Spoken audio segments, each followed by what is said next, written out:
Hey. Hello, everyone. Welcome to the Five Lug Racing Show. With you, as always, my name is Don, my partner in crime, Ryan. We are here talking NASCAR playoffs. We've got Kansas Motor Speedway in the rearview mirror. I cannot believe it's over. We're 50% done, Ryan. It's just flying by. It feels like we just had our show about Daytona at the beginning of the season. We blink and we are in October. It's absolutely mind blowing. I can't believe it. We're headed to Charlotte Roval this weekend. That's going to be a ton of fun. I guess you can kind of guess who people think are going to take advantage of this weekend and everything that's going on. We got Trucks, Xfinity, and Cup there. Of course, we want to shout out our incredible sponsor, KK's Diecast Community on Facebook. Kevin and his crew out there always doing wonderful things. This week, we've got another Diecast of the week, but it's going to be 4 of them. And all you Chase Elliott fans, let me hear you scream because it's going to be a good one. We've got all sorts to choose from. We're talking about a throwback diecast. It's a 2020 Napa. Looks incredible. We got the 2021 Lumar. I love the orange and white on that car. The 2020 Snowball Derby late model. That thing looks awesome. And, of course, the 2022 A-Shock car. It's the next gen. That thing looks incredible. So make sure you jump on KK's Diecast Community there on Facebook. We'll put all his links in our description for you guys to go check out. Really exciting. They've got card breaks. They've got all sorts of NASCAR stuff on that page. Go check it out. Go enjoy yourselves. Throw some bids down. See if you win yourself a diecast. I love that he does that for us. Ryan, man, the playoffs have been absolutely crazy. We've got one race left in the round of 12 for NASCAR Cup Series. And then after that, there's only 4 races left. But let's talk about Kansas, man. We've got a penalty fine we got to talk about with a certain Spire Motorsports driver and the Denny Hamlin freight train. The Denny Hamlin bandwagon strikes again. We're going to get into that and everything that comes with it. Ryan, it's great to see you, bud. Glad you're here. Let's talk some NASCAR. Hey, Don. Yes, sir. And happy SVG week because we're heading to Charlotte Roval. Yep. Yeah, it's happy SVG week to everybody who celebrates. But anyway, yeah, it was a absolute show at Kansas. Yeah. Overall, I mean, when you take a look at the broad scope of the race, start to finish, I'm pretty happy with it. Kansas continuously shows to be a racy racetrack. And that's what you want to see. Multiple lanes, drivers able to pass. There were cars that at times would lead, but it's not like they could really stretch out too far. Someone who's always able to keep it somewhat close. Of course, lap traffic plays into that too because of how dirty air works at these intermediate tracks. You had seen cars out front like Denny Hamlin lead a lot of laps, but a lot of cars able to keep him in tow. And, kind of some surprises towards the front, but then there really wasn't a lot of playoff drivers up front. So there was not opportunity really for playoff drivers that needed to make up points. Right. The chance to make up points because, the playoff drivers all showed up this week for the most part. And, it puts, the clamps down on these point standings and where we're at, because in this race, we had seen drivers that so desperately need it and put themselves in opportunities to get it. And when they were leading that race, it showed how the points just drastically changed. Yep. Those drivers that, Bubba Wallace, for instance, very strong 2311, 23 Toyota. And when he was in front, it totally changed the whole dynamic of how the cut was going to look going into Charlotte had he won the race. Yep. We're going to have to talk about that. So we might as well now, because how this race shakes out, and I want to pause because we want to give kudos to Chase Elliott and the 9 team at Hendrick Motorsports on finding a way to win. Yeah. We always talk about, drivers have to put themselves in a position to win a race. Yeah. And it doesn't always mean the fastest car doesn't always win. Okay. And we've seen that time and time again in our sport. And that's one of the things that keeps it fun and entertaining. I'm just going to say this, and how this race played out. Chase Elliott had no business winning this race. Yeah. I mean, no disrespect to him, and I mean no disrespect to his team or the Chase Elliott fans that are watching. But we have to be realists here, okay? Yeah. And how that final lap played out, that race was gifted to the 9 team, and him able to navigate through those 4 cars that were around him and find a way to win, which is that's what playoffs are all about. That's how champions are made. And this could be a huge pivotal moment for the 9 team and Hendrick Motorsports. Okay. I had Chase in the Pick'em spotlight as my favorite to win this race. I really thought that the Hendrick Motorsports cars would come out and dominate this race. We didn't see that. We didn't see Larson be as dominant as everybody had thought he'd be. And we thought, or at least I did, that Chase would be one of those ones to creep up and kind of rise to the top here. This was one of those tracks where I said, no, this seems like a Chase Elliott type of race. And he quietly had it, and then he goes and takes it. Again, kudos to them. That's the stuff that makes you be able to win a championship. Now, on the other half of that coin are 2 people that are also trying to fight for a spot to win a championship this year. That being Denny Hamlin in the 11 Toyota and the 23 car of Bubba Wallace in the 2311 Toyota. Now, out of those 2 drivers that I just named, of Denny Hamlin and Bubba Wallace, one needed it a lot more than the other did, Don. Right. A lot more. This race had everything on the line for the 23 team and Bubba Wallace, and not so much for Denny Hamlin, who was going to, as long as he finished in the top 5, seemingly be in a very solid points position heading into the Charlotte Roval. Right. Real quick, Ryan, before we start getting into Denny and Bubba and what took place at Kansas Motor Speedway for this second race of the second round of the playoffs, I got to give a round of applause to Alan Gustafson for Chase Elliott. And I do not understand all the heat that he has been getting this season when Chase has been literally one of the most consistent racers all season long. That doesn't happen. Absolutely. That does not happen by himself. Alan has to put that car in position to do well. Chase goes out there, grabs the steering wheel, and does it. So everybody that keeps attacking Alan and that 9 team, y'all have got to relax a little bit, because they are doing a phenomenal job, including the 4-tire call at the end of this race to give Chase the opportunity to go past the leaders and get that win. But go ahead. And if I may add to that, where Alan Gustafson and Chase Elliott have kind of rose to the occasion here in the playoffs, we can't say the same for his teammate, who was dominant the entire season as far as consistency is concerned, with William Byron and Rudy Fugle. Absolutely. They struggled mightily at Kansas until these late cautions and some accidents that took place, and they were able to come in, tweak on that car, make some adjustments, and find themselves a way to get a decent finish for how really that car was, in Williams' eyes and hands, in the steering wheel. It was junk most of that race. That car was terrible. Yeah, and he was very vocal about it. Yeah. So Hendrick fans or Chase fans, you guys breathe. You can't go out and win every week. It's just not a reality in this sport.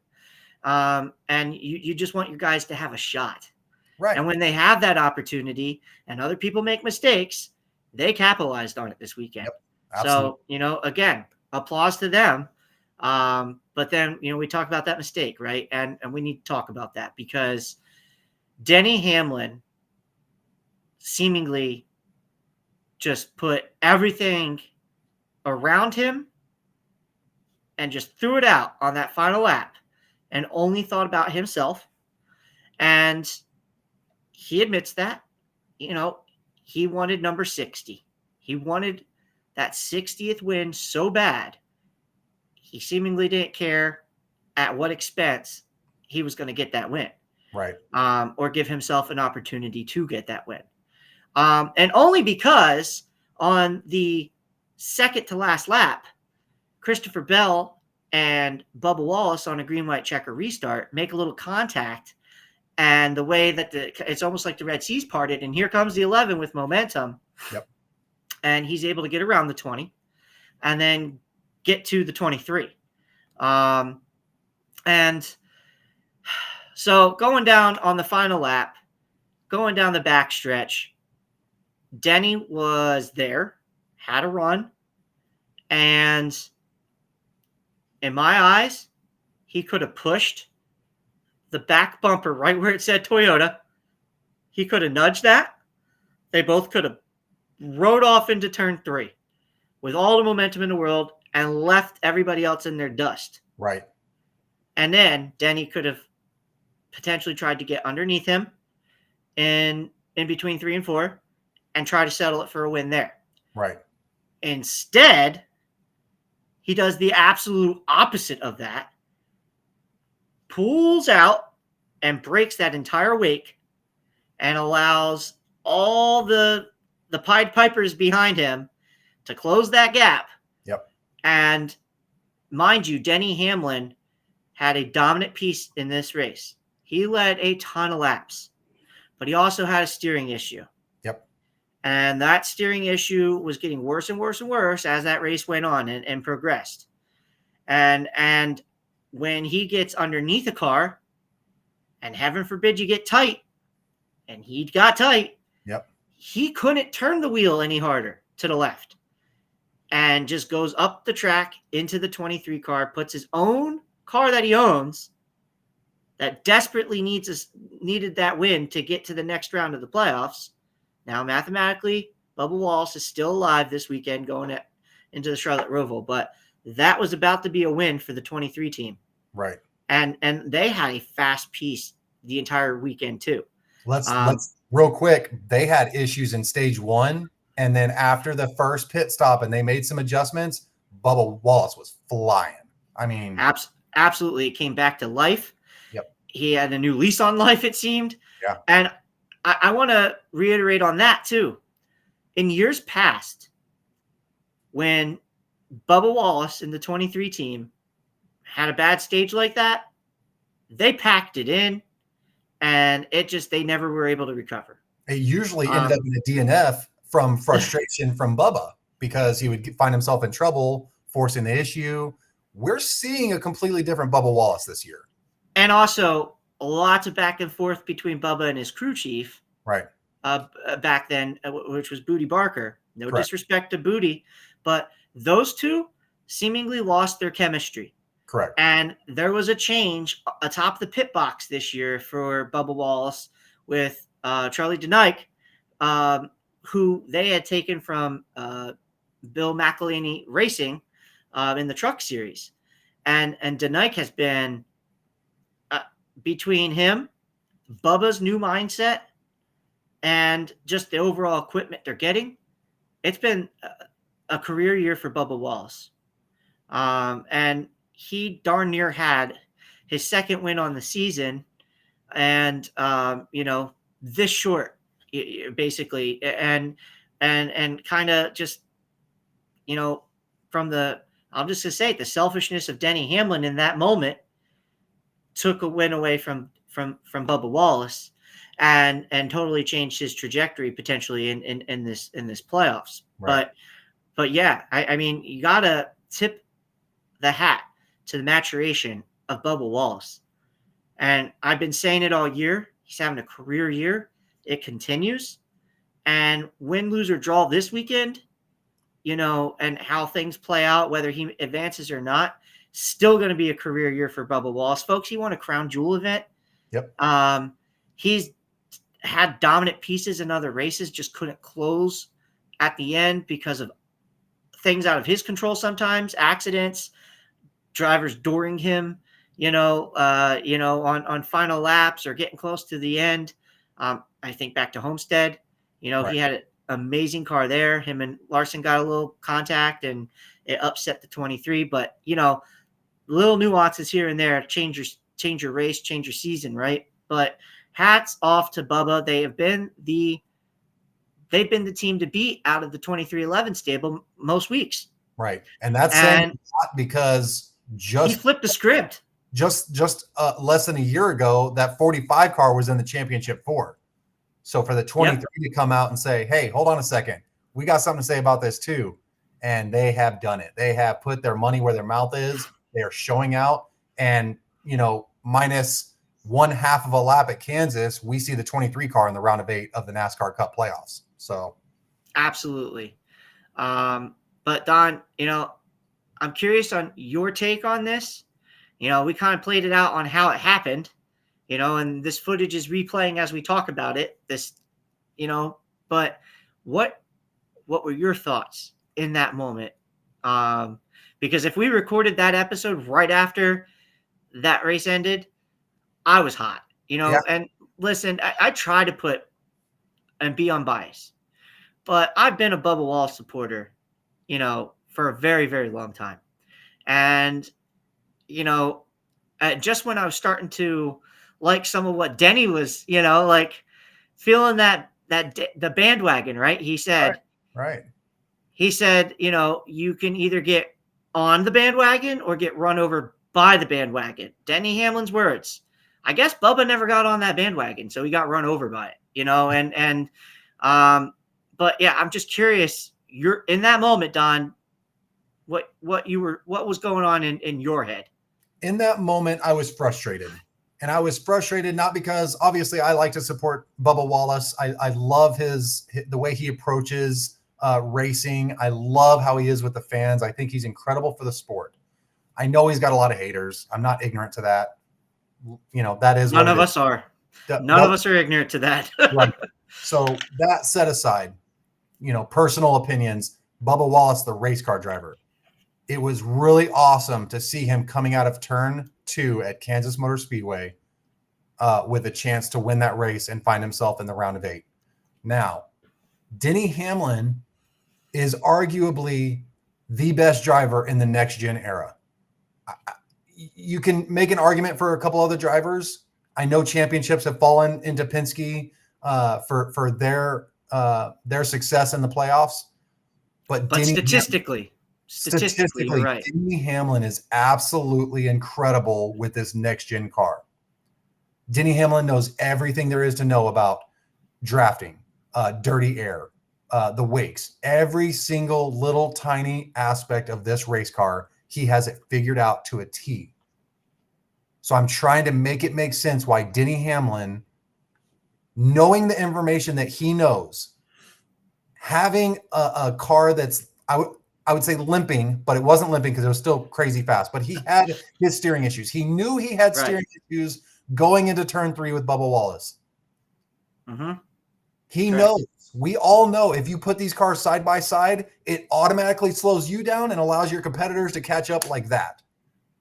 Yeah. Denny Hamlin knows all of this information, Ryan. So we get halfway down the back straightaway, and Denny Hamlin pulls out a line, puts himself right next to Bubba Wallace. Just the worst decision he could make at that specific moment. Now, I'm not faulting Denny Hamlin for going for a win.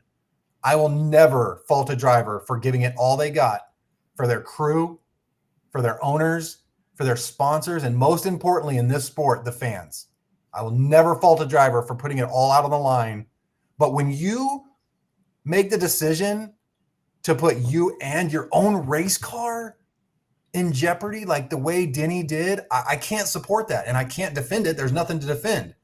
Denny Hamlin didn't make the best choice possible for the 11 car, for his team, for his sponsors, for his owner, and his fans.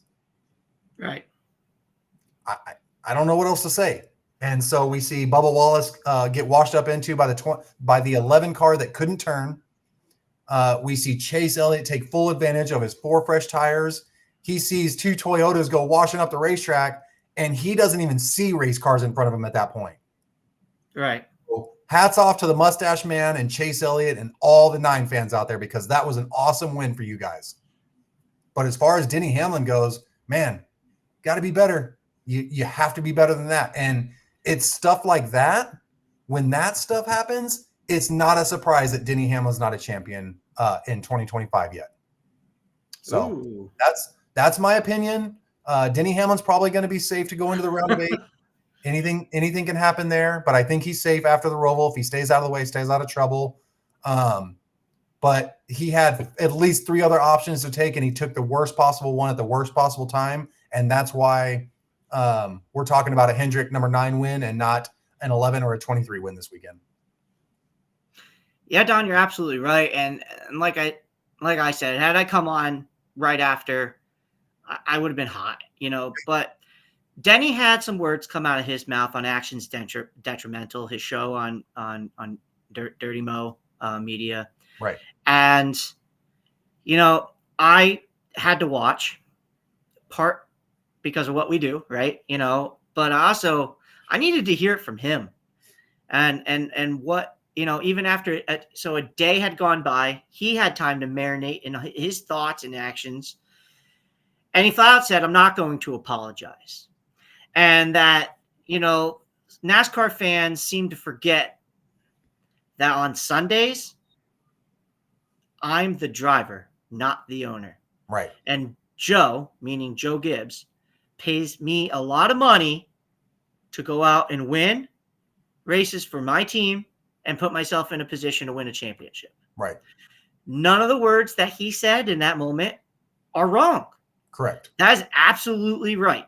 And so on one hand, I understand and I respect that competitiveness to just do whatever it takes to win. Absolutely. We've heard drivers in this sport for years, forever, say they'll do whatever it takes to win. I mean, I remember the championship press conference with Tony Stewart and Carl Edwards, and he goes, I would wreck my mom to win a race. I would wreck your mom to win a race. Like, just, and it's funny, but it's true because these guys are just competitive and they want to win. Right. But on that other side of that coin, I know Denny has some regret because he even said about what I had mentioned about if I would have just waited a little bit longer, I don't think we would have allowed a Chevy to win or gifted that win to somebody else other than us. Right. It could have came down to just me or him. Yeah, the math is mathing. The math is mathing. If he pushes Bubba into 3, nobody catches up to him at that point. Nope. It's They just come him. out of 4 side by side. We've seen enough racing to know that's what would have happened. It's the 23 and the 11 for the win, and that's it. So, yeah, I understand to a degree, but I also think that in that moment, you've got to try to find a way to be smarter. Yeah. Because what if now, I mean, Denny's a lot safer again than Bubba or a lot of others in the field, but what if he wouldn't have bumped and came off of the 23 and they both went into the wall and ruined their race completely? Right. And it's just, I know it's hypotheticals, but it darn near happened. Yeah. It's just unfortunate the way it played out, but I guess it is what it is and we have to move on, right? We got a whole other race coming up here to talk about. And before we get into the Charlotte Roval, we got to talk about Carson Hocevar real quick, because Carson Hocevar received a $50,000 fine from NASCAR. Goodness. For revving and trying to spin his tires and move his vehicle as the safety teams approached his vehicle. And now Carson has been fined by NASCAR in the past for various things. And I'm not going to dive into that, but the penalties have kind of added up for him this year. But this one, other writers, other beat writers and insiders, scratching their head a little bit on this one. And to me, I have to agree because it seems like a gray area. And unless somebody is flat out telling Carson, shut it down, we're here, you're getting hooked in. Right. Carson is just trying to drive away because honestly, it's faster than waiting for them to hook up a tow truck to drag him around the track. Yeah. And we know that these cars don't like to roll on flats. Correct. That's why he was stuck. It's not like he was sitting in, Carnage. It's just this penalty was kind of nonsense to me, and I don't necessarily agree with it, but I think that NASCAR needs to just tell the drivers and the teams when they get there, when we arrive on scene, it's it. You're done. There's no trying to get away. That's it. They have to rate. I feel like they need to radio that to the team and driver. Right. Do you expect Spire Motorsports to appeal this in hopes of getting it lifted for the situation that was taking place? Carson was not trying to put anybody in danger. Carson was not doing anything egregious to suggest otherwise. He was simply trying to get going. I mean, maybe. I don't know what their mindset and thought process is going to be, and I honestly don't have all the telecoms that were going on at that time. But if there was not a clear, beyond reasonable doubt that he was told not to do that, right, then I would maybe appeal because maybe they get the fine reduced. Yeah. And there's no points that come along with this. No, there's nothing other than cash. But that's it was just money. But yeah, going into Charlotte, NASCAR's backyard, the Roval. I love this configuration. I think it's exciting, and I'm really, really looking forward to how this race is going to play out, especially being a cutoff race. Coming into the weekend, we have some storylines that I don't think anybody was expecting to see, and that's both 2311 cars below the cut coming into this weekend. Don, mathematically, they're both still alive. Mathematically, yes, they can both point their way in. Realistically, I don't see that happening. I believe that there's a high likelihood at this point that neither car makes the round of 8, unfortunately. Yeah. If you're a 2311 fan, that's got to hurt, especially for how consistent they were this year. And how dominant they showed out in round 1 to give themselves such a cushion going into round 2. But then we see that reset in the points every round, and all of a sudden one of them is -1 and the other one's like +3. And an abysmal New Hampshire just killed them. It just killed them. Absolutely. And big time. And then Austin Cindric, I mean, it's a win. It's only a win for him. Yeah, only a win for Cindric. Ross Chastain is -13. He's 9th in points. Joey Logano 13 to the good. That's going to be a battle to watch intently all weekend. I'm talking about in practice. The 22 and the 1, they've got to bring their A game to the Roval. Right. And you can argue that this is not a strength for the 22. Let's give a slight advantage to the 1. Correct. Even though he's at a point deficit, just how things have played out. I feel like it's a little bit better.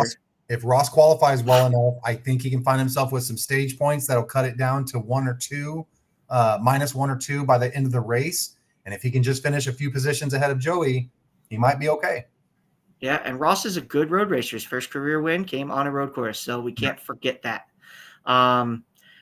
Chase Briscoe, somebody who's been really consistent. He's +21 to the cut. He needs to have a good stage 1 and 2 to feel better about his situation. And then you get to, Byron's +40, +44 for Bell, +48 for Hamlin, +54 for Larson. I mean, Larson pretty much just got to start this race. Correct. Have a clean stage 1 and he'll be okay. I feel like it's the same scenario for Hamlin and even Bell. Especially with the tiebreaker situations with wins for those guys. They all have more wins on the season than Byron. And Briscoe. Briscoe's got 2 wins, but it's going to be quite interesting to see how this all plays out. Now, add in the other wrinkle. I said in the beginning of the show, happy SVG week to those who celebrate. Well, folks, we're going to the Roval. It's a road course. And this is a place that Shane Van Gisbergen is expected to excel. And so much so, when you look at the Vegas odds, it's almost an embarrassment of riches this year at the road courses have set up the Vegas odds to make him minus 105 to win this race. And Kyle Larson's the next best favorite, and he's plus 850. Like, what a drastic, like, Vegas is like, you just don't even put your money on him. I mean, like, it's like, we don't want to pay much to, like a $10 bet, you're winning 952 on top of your 10. It's not. Put 10 down on it for me. Yeah. I mean, if you need that 952 that bad, Don, then take it. But, yeah, exactly. Byron and Bell plus 1,000. Reddick getting love at plus 1,200. Chase Elliott plus 1,500. AJ Allmendinger in the conversation here always at plus 1,600. Busher and Briscoe plus 2,000. Ross Chastain plus 2,200 and plus 2,500 for Mr. Ty Gibbs, who we've seen run really well on the road races this year. So, but we talk about that dynamic of Shane Van Gisbergen. He's no longer in the playoffs. He's running a race for his team, though, his sponsors, and he's going to put everything he has to go out and take a win away from these playoff boys. So does that take away the potential of the win to get into the next round for these 12 playoff drivers? And my answer is, I think so. Yeah. So it is going to be imperative to get stage points, and a lot of them, good ones. If we're Tyler Reddick, if we're Bubba Wallace, I'm talking, you need to be in the top 5 in your stages. Right. And hope that Ross and Logano find some bad luck someplace. That's the only pathway I see for those guys to get in. And, I'm not sitting here wishing bad luck on anybody in the field, but I'm just saying that's the only scenario I see, Don. Right. No, you're absolutely right. They're going to need a lot of luck, which we've seen people need at this venture of the playoffs. Rewind 1 year, Alex Bowman, Joey Logano. Alex Bowman's in, Joey Logano's out. Okay. Fast forward a couple hours, and we're all getting updates on our phones telling us that Alex Bowman's been disqualified, and Joey Logano is now your 8th seed into the round of 8. Okay. Anything can happen out here, y'all. But these guys have got to go do it. They've got to go get it early. We saw Bubba Wallace and Tyler Reddick both qualify front row at COTA this year.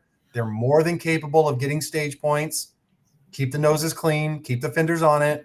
Get you some stage points and hope for the best at the end of this race. Okay? Because everybody else right now is fighting for second. I don't care what anybody says. Shane Van Gisbergen, get your rugby ball ready, sign it, kick it into the crowd. Unless they have a mechanical failure, just forget about it, y'all. I mean, that's just the reality that we've been introduced to when it comes to next gen racing and SVG. So yeah, it's gonna take a lot of strategic maneuvering for the 23 and the 45. Like I said, Austin Cindric, he's gonna have to win. I don't see the 2 team manifesting enough to get them where they need to get. So we can go ahead and just assume that they're not going to get this one done.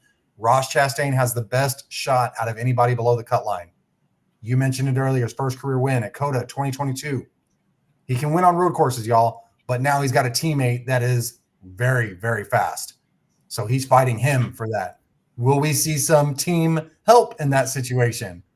That'll be really fun to keep an eye on, as, we saw some of Penske do Penske things at New Hampshire. It's a part of the sport, like it or not. That's what it is. I think William Byron, Christopher Bell, I think all those guys are safe. Chase Briscoe, I think he's really good on road courses in that 19 car. I fully expect stage points out of that car, and by the end of stage 2, that Chase is probably going to be safe. But yeah, Ross, Bubba, Tyler, it's go time. Go get you points and get them quick, because this race is going to be over in a blink, and we're probably going to be seeing the 88 lift a trophy. So y'all do with it what you want, right? Absolutely. It's going to be wild. And I love wild. And this is not only is this an elimination race for the Cup guys, but it's also an elimination race for the Xfinity guys as well. The Xfinity guys are on track this weekend.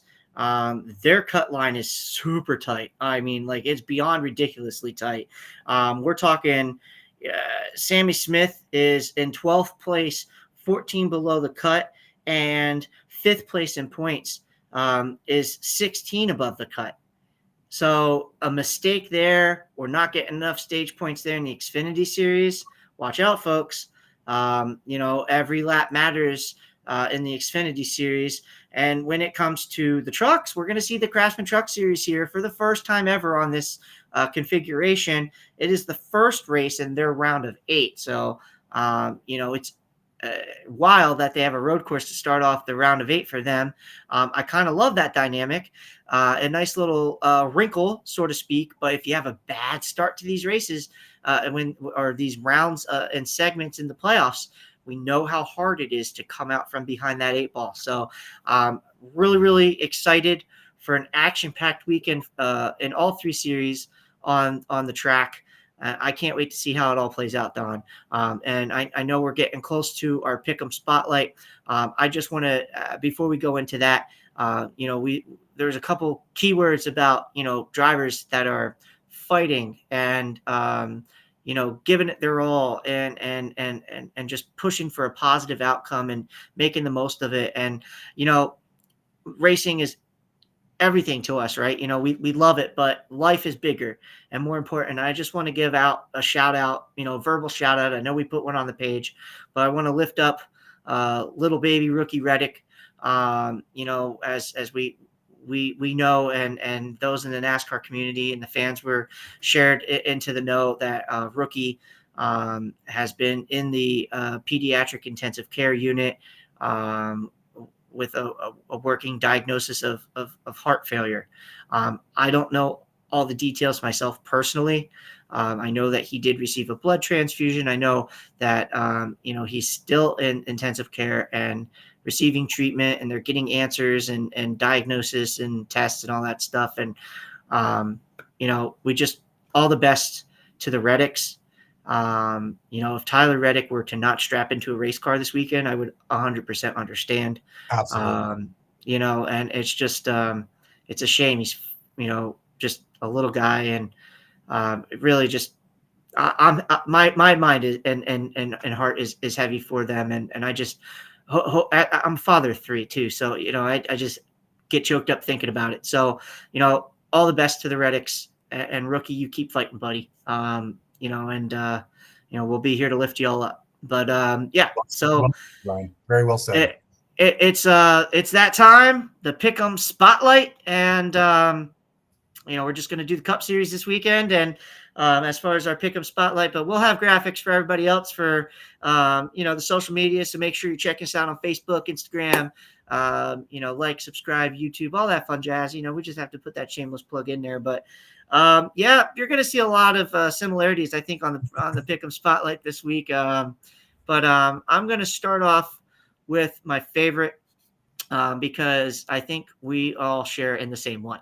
Why don't you tell them my favorite too, Ryan? Go ahead and knock that out for me, bud. You ready? 1, 2, 3. SVG.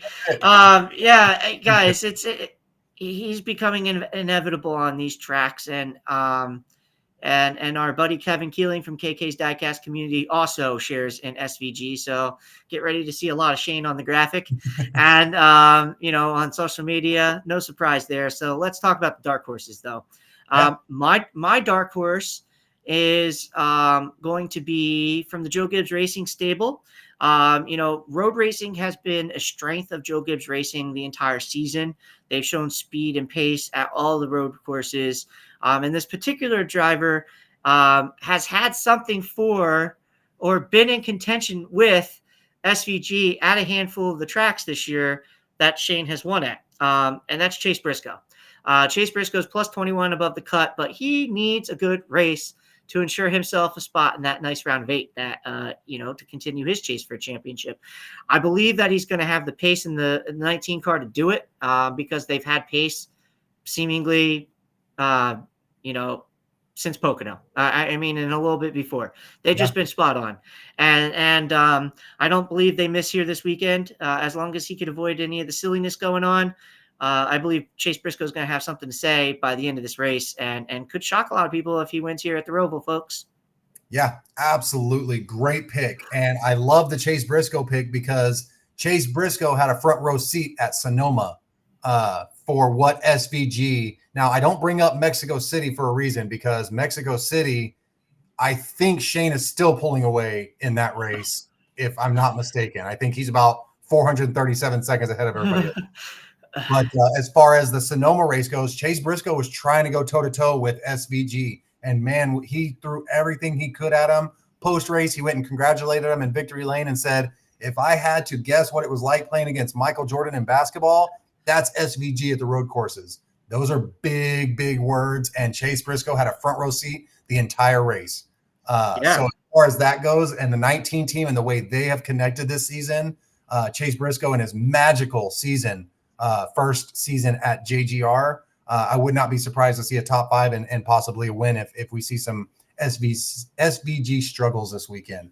Y'all know my favorite, of course, is going to be the guy from New Zealand kicking rugby balls into the crowd for the fans to enjoy.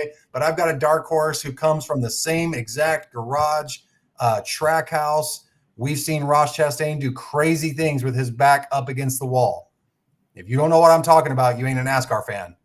Because 3 years ago, we saw this guy do something that we've never seen before. And he pulled the video game move off at Martinsville, got himself into the championship for it. It was special. It was a viral moment for NASCAR. It was a defining moment for Ross Chastain and his driving style. And a new rule in the rule book to never do it again. Ross rewrote the rule book for NASCAR Cup Series driving. You cannot do the wall ride anymore. We saw Christopher Bell become a victim of that, even though he didn't technically do a wall ride last year at Martinsville, but he got snagged for it.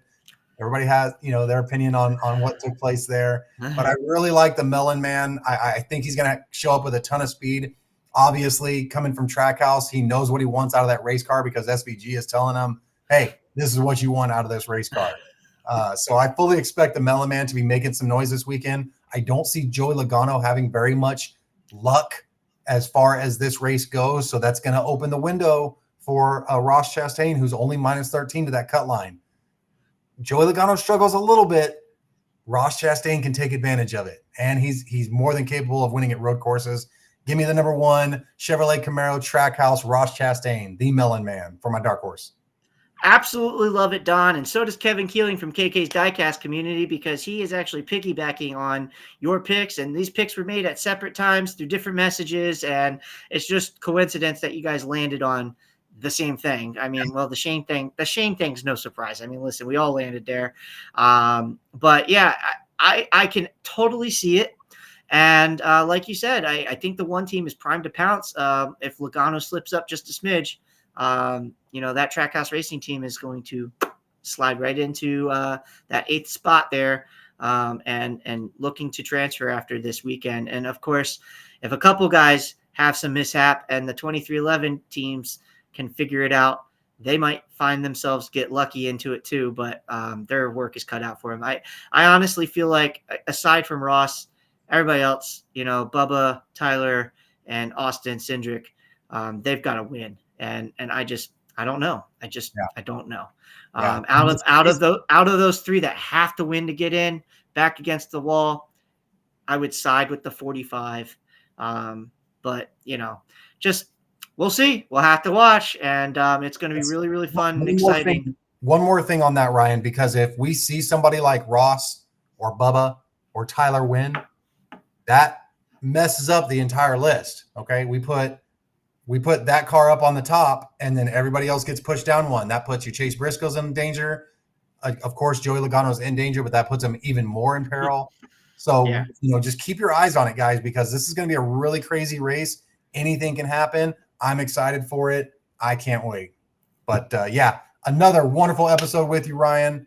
I can't wait for Roval this weekend. It's going to be great. I can't wait to break it down next week. And let's see if the Denny Hamlin train keeps, causing some issues, I guess, for lack of words. But from everybody here at Five Lug Racing, thank you guys for being with us, and we'll catch you guys on the next one. Y'all take care.